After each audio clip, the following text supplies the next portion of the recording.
When I was only 6 years old, I used to wake up alone, dress myself, go to school all by myself, not because I was neglected, but because I was a refugee child growing up in Germany, and that was simply my reality. Today, I live in Berlin, I studied law, I hold a master's degree in international relations, and I work in politics. What all of this has to do with a simple deck of cards, that's what I want to talk to you about today.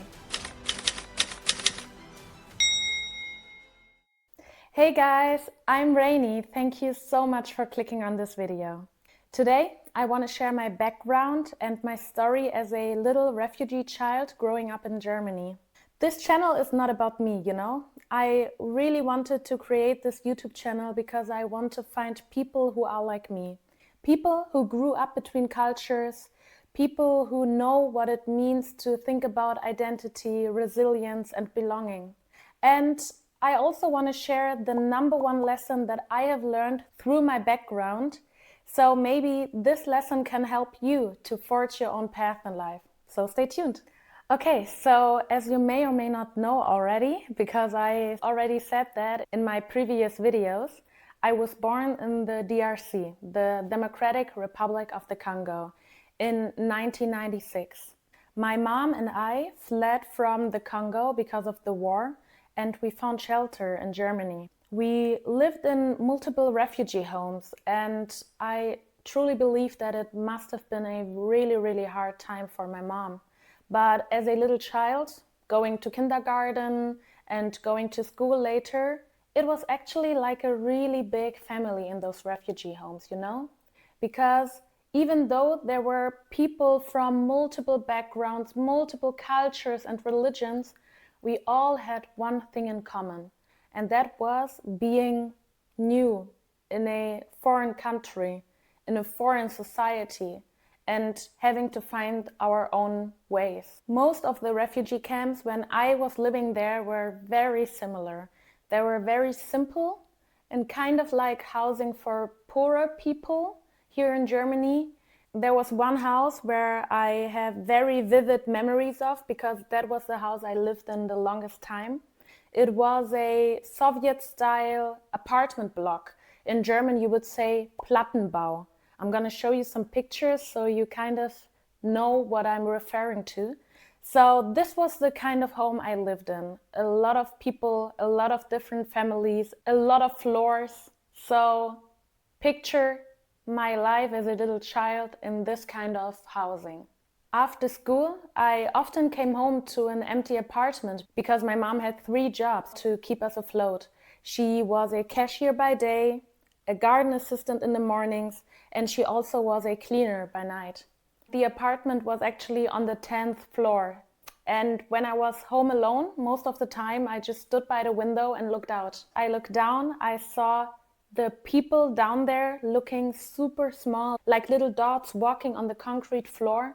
And I felt so tall. I looked out, I saw the horizon just being super wide and open. We had the best view of the city from up there. And even though I knew that I was living in a housing complex that was for poor people, I felt like looking down to the nice houses where other people, other children lived. I felt like I had a much nicer view from up here than the nice families with their nice houses. So I actually felt kind of powerful in that regard.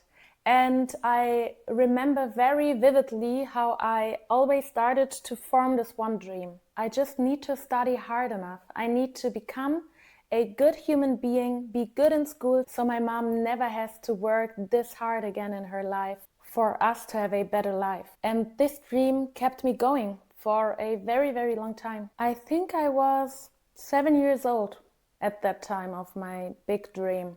It kept me going until today, to be honest. So I'm very grateful for that 7-year-old girl looking out the window. But while I was dreaming, something else was slipping away, my language. And with that, my identity, or parts of it, to be honest. So my mom, being a really hard worker and wanting to make a better future for me and for her, she really wanted to integrate faster into German society. So she decided to stop speaking French and Swahili with me and only speaking German. So she could learn better, so she could start having better jobs, and for me to also feel more like I really belonged there. I now understand where she was coming from, but to be honest, it's really sad because I started to lose my own mother tongues. I forgot how to speak French, I forgot how to speak Swahili, and that kind of made it hard for me to connect with my roots and my cultures in a very particular way. You know, at school I was fluent in German, but I was still being placed into German classes for foreigners because it was simply the rule. So I didn't know where to fit in. My language was German, my skin was not. My home was somewhere in between. Who was I? It was super confusing. It was like holding a deck of cards where nothing matched. Things shifted when my mom fell in love with my stepdad, a German man. We had stability all of a sudden. We had a real home. I had my first room and my first bed all by my own. So we moved to a better neighborhood and I changed schools. But with that positive change, it also started to be different because I started to become the other one. I started to be the only black girl in a white neighborhood and in a school with very, very few foreigners. It came with challenges like racism, isolation, always standing out, always being looked at. But still, I don't want to be too negative because there was also a lot of love. And at that time, for the first time in my life, I learned what it meant to belong. Not only because of blood or because of connections you have, but also just simply because of love. I was 8 years old at that time. So starting from here, I was immersed in German culture. I had a German family now. I only spoke German. I lived in a very white neighborhood with a lot of German friends, and it was awesome, to be honest. I felt like I belonged. Yeah, sometimes I knew that I looked different, but I felt like I was just like everyone else. So what was the difference, you know? We also never went back to the Congo. It wasn't safe, but we also couldn't afford it. So I never really thought about my roots and my culture. I didn't really even have the interest to do so. Until 2023. I was 27 years old at the time, and I had the opportunity to visit the Congo, visit my family, and also visit my biological father. I was very happy about that opportunity and flew there, and it changed my life because landing in the Congo, in Goma to be specific, felt like opening a door I never dared to touch. The air was heavy and warm, the colors so intense, the people and the rhythm of life very hectic but also super vibrant. It felt amazing. It felt both super familiar but also super strange. You know, guys, for the first time in my life, I saw people on the streets that really looked like me, all of them, and it was amazing. But at the same time, I couldn't help but feel like a complete stranger. I also saw a lot of poverty, children on the streets, and food insecurity. So I saw the beauty of my roots and my culture, but I also saw my privileges. I saw the opportunities that I've got, my education, my safety, the chance to forge my own path, the opportunity to live in a developed country, a lot of privileges that a lot of children there don't get. But there was also something else. You guys remember I already told you that I only spoke German in Germany and I forgot my other languages. And I realized that a lot when I went back because my grandparents and even my biological father, of course, don't speak German, but they also do not speak English or French or even Swahili for that matter. They speak a very particular language that is only spoken in the region that I was born in. They speak Kiavu, a very small island language. And of course, I couldn't understand them and they couldn't understand me. That situation gave me clarity. I understood that speaking and communicating is super important. Language is not only about pure communication, but it's also about belonging and about connection. It's a bridge between people, and when you forget to speak your own language, you cannot really connect with the people of your own culture. It was really hard for me to realize that, but since that moment forward, I am working on reclaiming my languages. I'm working on speaking French, I'm working on learning Swahili, even though it's super hard to find textbooks in Swahili since it's not a developed language, if you want to say it like that.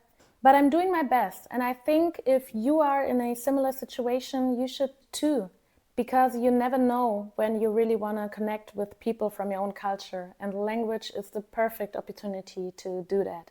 So, looking back, I see my life as a deck of cards.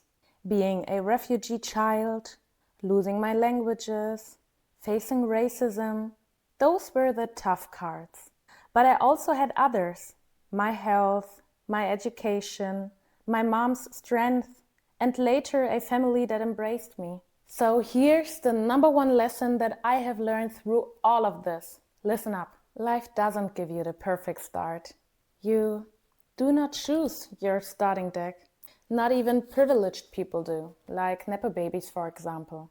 Sometimes you don't even choose the people you surround yourself with. Life places them in your story like random cards in your hand, but the connections you make, that's what counts. We do not get to choose the cards we're dealt with, but we get to choose how we play them, and that's where our power lies. So don't let life or circumstances or even people take away that power from you.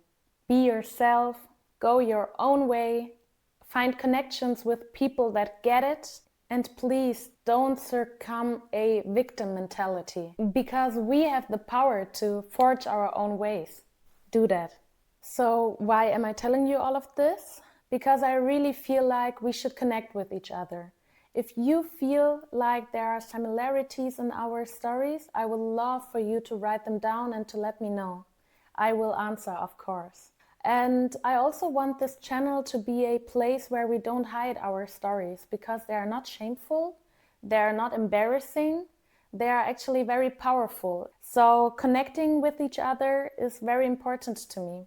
And if you are interested in more topics like these, just click the subscribe button, let me know via liking this video perhaps, and I'm very happy to bring out a new video every week. So my number one lesson, I just want to confirm that you know what I meant.